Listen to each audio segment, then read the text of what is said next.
All right, so we're just seems like waiting for Jake if he's facilitating. Otherwise, somebody else will will have to jump in and facilitate that. He was talking to me to remind me this morning, so he should be here soon.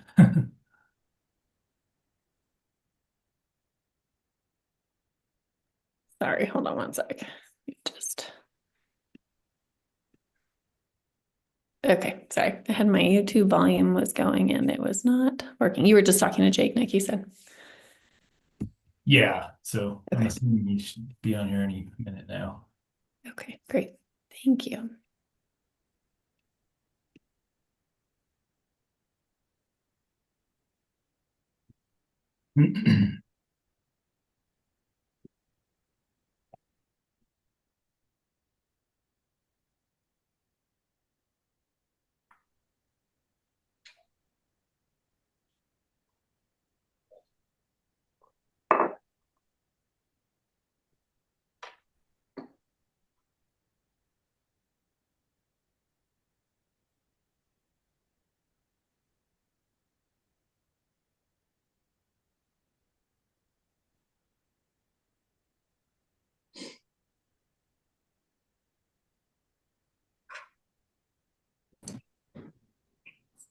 Hey guys. Hi, Jake. Hi, Jake. All right. Are you prepared? Are you ready to call the meeting to order, Jake? Do you mind? I can, yeah. Thank you. Okay, so we're calling the meeting to order. I don't think do we have everybody here? I can call roll. Okay, perfect. Nick Gordon, Here. Jake Lujan, Here. Matt O'Brien, Here. Leanne is here, Christine Sargent, not here, Pam Scallon. Here. Great. Well, it looks like we have a quorum. Let's I guess we'll call our special agenda item. Do we have a motion to adopt the agenda in a Do we have- second, and then we can do it. Do we have I'll a motion to adopt? All motion. I'll second. Great. Let's Awesome. move forward. Thank you. So I will just briefly explain the purpose of the meeting. We in March, when we talked about the situation with the food and then our decision to made later in the year to discontinue the lunch program, I reached out to the Charter Schools Division just to let them know. And they informed me correctly that there's an item in our contract with the PEC that says we have food service. And so to discontinue that, we also have to file an amendment to that contract. And so to do that, we have to approve the amendment request, and that'll go in front of the PEC. And so basically this meeting is just to approve that amendment request that we're going to request to remove the food services from the school's charter contract. That's not to say we can't ever put it back in, which of course we would like to, but I had sent the documents with the rationale and our steps. And I had talked about this with Christine before she went on her trip too. And so the meeting today is just for us to discuss and then hopefully approve submitting that amendment, which I'll take care of today. So Megan, my question is that would include both breakfast and lunch. It's breakfast and lunch. Yeah. Yeah. And yeah, so the section in the contract says which food services you provide, and then there's a check mark for both. And then, yeah, I think the question I have that I will ask the PEC when they hear this item is, this is just it's like the official National School Lunch Program that we're discontinuing, but it doesn't mean that we're not offering food to students who would otherwise get food at a school under the National School Lunch Program. And so we're still planning on figuring out ways that we're going to be able to provide food at school. We're just not going to be able to do it under all of the requirements that the school lunch program and then the universal meals program require. So you probably really don't know how many families would qualify because it was free for everybody, right? For the last few years. We have a good idea though, because part of our 40th day reporting cross-references with like SNAP and WIC data. Okay. So we do have that.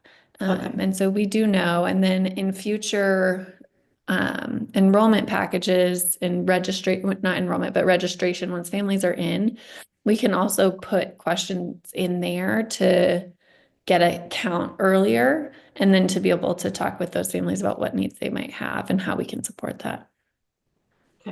Thanks. And that's if we can't figure out the facility thing, Right. which we're also working on. Yeah. So what happens now for breakfast and lunch for the kids? Do they bring their own? They'll bring, yeah, so families will be able to, and the majority of families already brought their lunch. So yeah, students will bring their lunch. We will also, I mean, kids will never not have lunch at school. Like we will have food so that students can eat if they do not have lunch.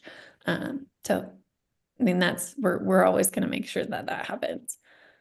We just can't follow. We don't have the space for our vendors to be able to accommodate the universal lunch program for everybody without some crazy changes to scheduling and extra hours and all of that. So will families be able to drop their kids off and let them have breakfast that they bring in the cafeteria? Something like that? Okay. Yeah, that As they would change lunch. that. Okay. And we actually had a lot of kids do that last year too. Okay. And the year before, they would just bring their little brown, they'd have their lunch box, and then they'd have their breakfast bag, and they would just take their breakfast with them. Okay. Yeah. Thanks. Yeah. What about all the kids will be bringing their own lunch now and breakfast, assuming that that's the case. You have the refrigeration and all that capacity to take care of all that? Yeah, so typically what parents do is their lunch boxes, if they need to stay cold, will have a cold pack in them. And so we haven't had any issues with that, but we do have refrigeration. Yeah, at school. Okay. Yeah. Yeah, because kids were bringing lunches before. Yeah. Sure. The vendors need, the universal school lunch has these requirements for a certain percentage of scratch made food. They have certain percentages that have to be hot. And that requires vendors to deliver in bulk and then us to do a serving line. And there's no space. I mean, we've had consultants from PED come out. We've had outside consultants come out. We've had folks from 3 different vendors come out, and they've all said like, yeah, you don't have the capacity to do this serving line. And we don't have the capacity to deliver the number of individually traid meals that you would need. And so we got through the end of the year by the skin of our teeth with one of the vendors, and they basically said like, we can't continue to do it this way. So yeah. So we're working on the facility side to figure out that, and then we'll work on the interim, being able to provide other options for families at school, if we can do that. Do you need a motion to approve it? Is that what Yeah. Yeah. if we're done discussing it, I'll make a motion to approve. I'll second. So it looks like do we need a vote or we just need the motion? Yeah, we do need to vote. Okay. Yeah. So all those in favor? Aye. Like you guys have it, and it's approved. Thank you. All right. I think And that's the only item. Yeah, we can just motion to adjourn. And thank you all for your time today. I really appreciate it, and for working with us through this not ideal situation. Yep. Do we have a motion to adjourn? I'll motion. Oh, yep. I'll second. Perfect. The meeting is adjourned at 9:09. Perfect. Thank you, Thank guys. all. Thank you. Okay, thank you. Bye. Bye.